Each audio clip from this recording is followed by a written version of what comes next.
तो मार्केट के अंदर उतार चढ़ाव तो खैर है ही, लेकिन इस समय बाजार अपने आप को थोड़ा रोकने की कोशिश कर रहा है। दो इंपॉर्टेंट पड़ाव हैं। पहला बैंक निफ्टी का 46,500 जिस पे भी ट्रेड कर रहा है, और दूसरा निफ्टी का 22,000 जिस पे भी वो ट्रेड कर रहा है। ये बहुत इंपॉर्टेंट लेवल है कन्विक्शन के लिए, टेक्निकल्स में, ऑप्शंस के हिसाब से भी।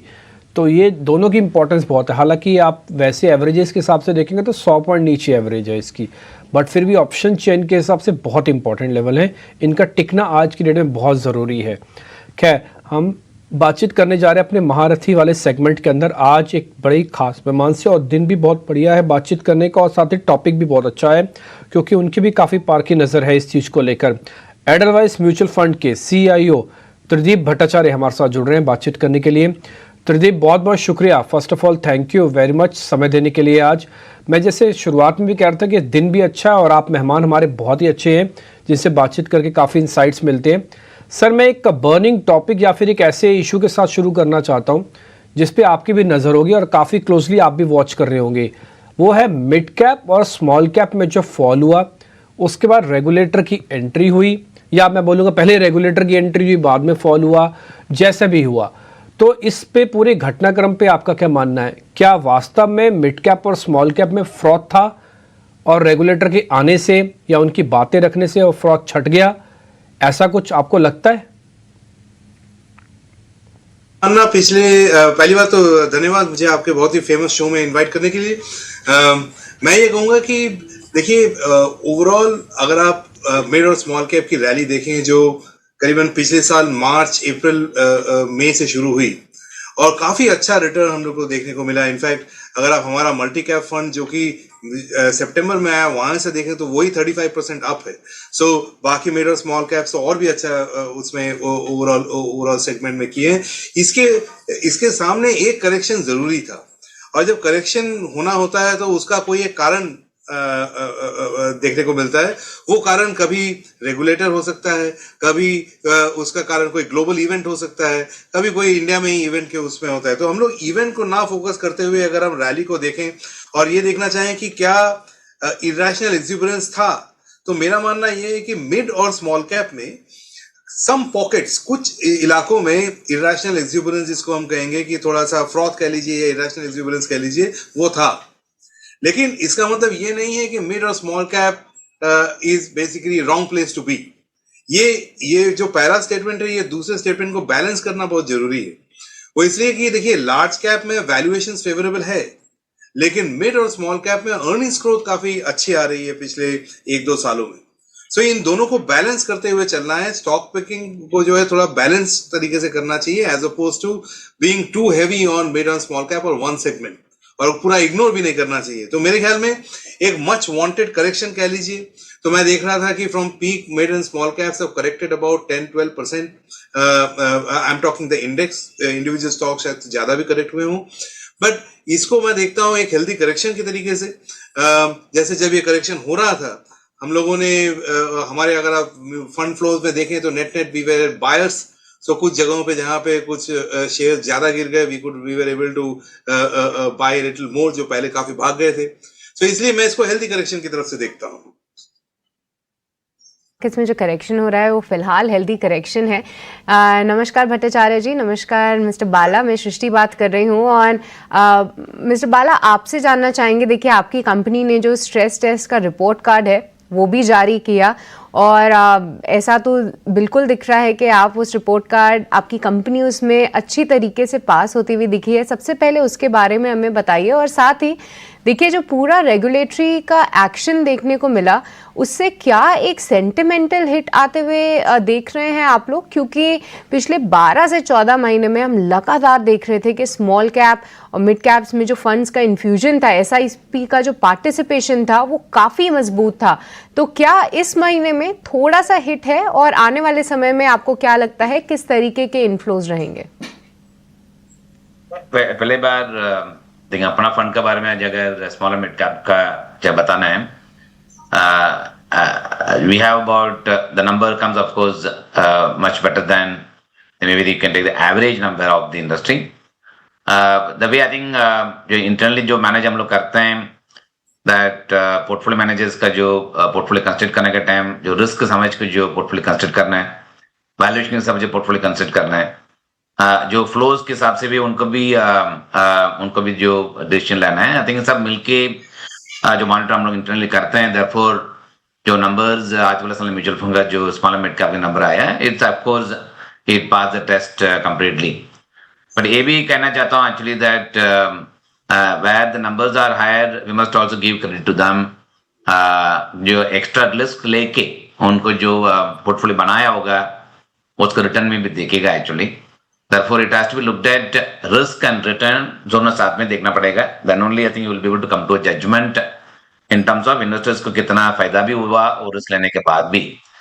But from a industry point of view, जो हिसाब से of course त्रिदीप भी अपना कमेटी में दोनों सब मिलके ये जो फॉर्मेट जो बनाया था, this is nothing but understanding where the market is heading and किधर किधर रिस्क शायद बढ़ते जाते हैं, given the fact as the price rise happens, market का अगर प्राइस से ज्यादा आ गया है, डेफिनेटली उनका वैल्यूएशन का इम्पैक्ट आ सकता है, लिक्विडिटी इम्पैक्ट आ सकता है, ओनरशिप के हिसाब से इम्पैक्ट आ सकता है। Mutual fund is not the only loner in this, पूरा HNI से लेके PMS से लेके AF से लेके पार्टिसिपेंट होते हैं, बट म्यूचुअल फंड का जिम्मेदारी बहुत ज्यादा है actually, given the fact the fiduciary responsibility ज्यादा है। सेकेंडरी रिटेल इन्वेस्टर्स का पैसा जो म्यूचुअल में आ रहा है बहुत बढ़िया आ रहा है लास्ट 2 साल से। So therefore keeping this in mind, risk किधर अक्यूमुलेट होते हैं उसको समझ के सो इसका सर्विस क्या डिस्क्लोजर कर सकता है, this what something has been a part of debate and in fact I must take pride and mutual fund industries में हमेशा रिस्क समझ के जो एडवांस इन्फॉर्मेशन दे देते हैं। This is something sometimes I also wonder we give overload of information, वो भी हम लोग कभी कभी कर लेते हैं, क्योंकि जो इन्वेस्टर्स और डिसीजन मेकर्स जो है उनको जो इन्फॉर्म्ड डिसीजन लेने के लिए इतना नंबर दे देते हैं वो दे देते हैं। बट एक thing that we keep harping all the time is actually small and mid cap में जो रिस्ट्रिक्शन, नॉट रिस्ट्रिक्शन नहीं है, दैट डिस्क्लोजर जो आया है, that doesn't mean that risk बहुत ज्यादा है देयरफॉर आप इन्वेस्ट नहीं कर सकते, as long as investment time horizon is long term.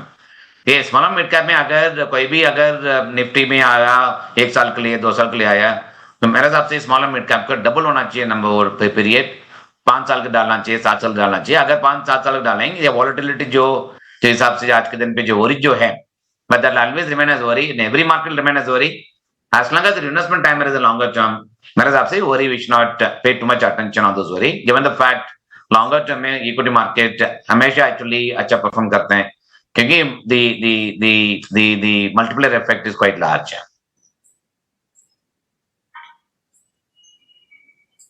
Balaji और त्रिदीप जी, आप दोनों का बहुत शुक्रिया।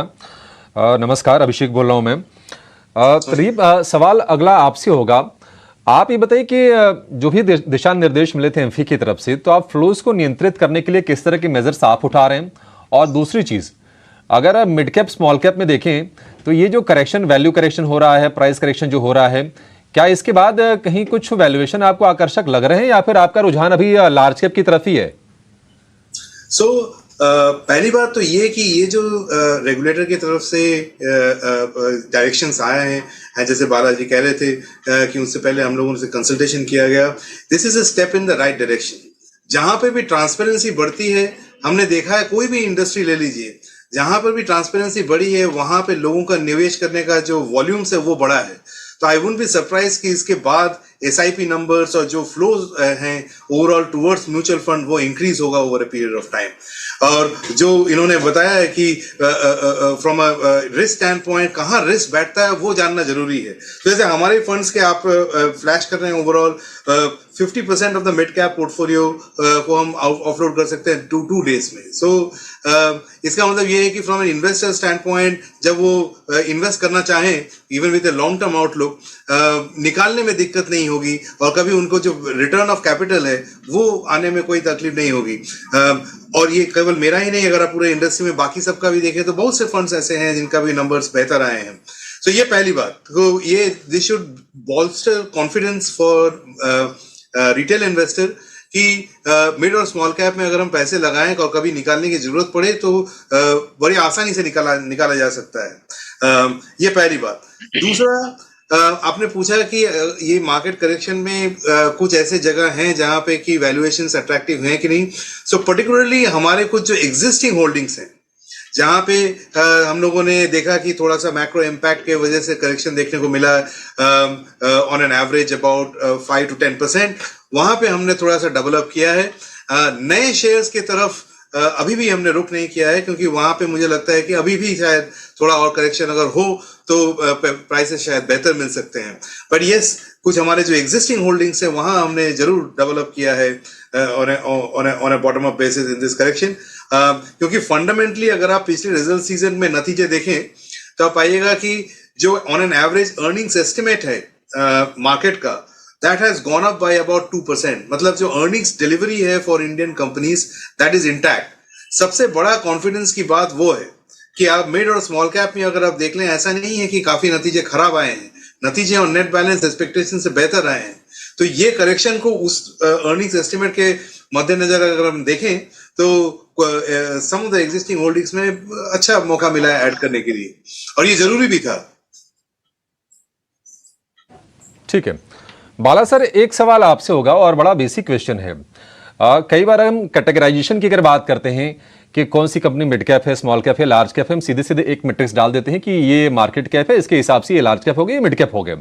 लेकिन उसके अलावा भी अगर हम निवेश के फैसले जब लेते हैं तो अलग अलग सेक्टर के लिए, अलग अलग सेगमेंट के लिए जो ड्राइविंग फोर्स होते हैं वो अलग अलग होते हैं। तो क्या निवेश के डिसीजंस लेते वक्त आप इस तरह से कुछ रणनीति बना रहे हैं या फिर फ्लैट सिर्फ एक क्राइटेरिया में डाल के सोच रहे हैं, और निवेशकों को, म्यूचुअल फंड्स के जो इन्वेस्टर्स हैं उनको आप किस तरह से गाइड करना चाहेंगे? आज के जो डेफिनेशन का देखें कैटेगराइजेशन स्कीम आने के बाद अपना मार्केट पे क्लियर डेफिनेशन जो आया है, द लार्ज कैप, जो टॉप 100 कंपनीज मार्केट कैप में जो स्टैक होते हैं, that comes the large cap, next 150 companies comes in the mid cap, and then rest of the companies come in the small cap. I think very clear definition there. आज के दिन में अगर देखते हैं 100 कंपनीज का शायद 55,000 करोड़ का मार्केट कैप होगा रफली, एंड देन 250 कंपनी का अगर देखते हैं the market cap would be रफली अबाउट 22,000 करोड़। देन उसका नीचे जो है स्मॉल कैप में आएंगे। I think that is the way I see this number. Of course हमेशा आपको चेंज होते जाएंगे। This was designed when the market cap was about $2 trillion.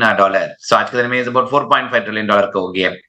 So from a निवेश point of view, I think the way it always works in the long term, अगर इतना company छोटा रहते हैं, उनका प्रॉफिट ग्रोथ बढ़िया रहते हैं, लार्ज कैप कंपनी से प्रॉफिट ग्रोथ ज्यादा आते हैं, उसके हिसाब से अनलॉकिंग वैल्यू भी होते हैं। इसके लिए स्मॉल मिड कैप का रिटर्न भी ज्यादा आते हैं, बिकॉज उनको अर्निंग्स पोटेंशियल भी ज्यादा है और वैल्यू अनलॉकिंग उसमें ज्यादा मिलते हैं। कभी कभी एस्पिरेशन के हिसाब से mid cap company become large cap company, small cap company become mid cap companies, हमेशा ऐसी ये जर्नी चलते रहते हैं। Therefore, investors point of view, जो निवेश करने के time we always advocate asset allocation। आपको ऐसा नहीं है हर चीज आपको लार्ज कैप में डाल कर बैठना चाहिए, बट ऐसा भी नहीं है आप पूरा स्मॉल कैप में रिटर्न बहुत बढ़िया आ रहा है करके स्मॉल कैप में डाल के बैठना चाहिए, वो भी नहीं है। But we have to go with the asset allocation fund. आज के दिन म्यूचुअल फंड में मल्टी कैप फंड भी आया actually, which invest in across this three categories, and even balance advantage fund is there, again invest in market जिस हिसाब से जो मूवमेंट जो होते हैं वैल्यूएशन के हिसाब से उसमें एडजस्ट करते रहते हैं। There are many choices are there, but ultimately what will remain key for the investor's point of view is the asset allocation. That remain as the key. Allocation is the key. But इसी के साथ आप दोनों का बहुत बहुत शुक्रिया करना चाहेंगे हमारे साथ इस चर्चा में शामिल होने के लिए, और साथ ही हमारे सभी दर्शकों को गाइड करने के लिए कि आने वाले समय में कैसे अपनी रणनीति बनाएं और किस तरीके से निवेश की स्ट्रैटेजी अपनाएं। बहुत बहुत शुक्रिया। पर इसी के साथ इस शो को यहीं पे समाप्त करना चाहेंगे। मुझे, डिम्पी और साथ ही अभिषेक को यहीं पे दीजिए इजाजत, पर आप कहीं मत जाएगा क्योंकि ब्रेक के उस पार मार्केट से जुड़ा पूरा एक्शन ET Now स्वदेश पे ऐसे ही बरकरार रहेगा। नमस्कार।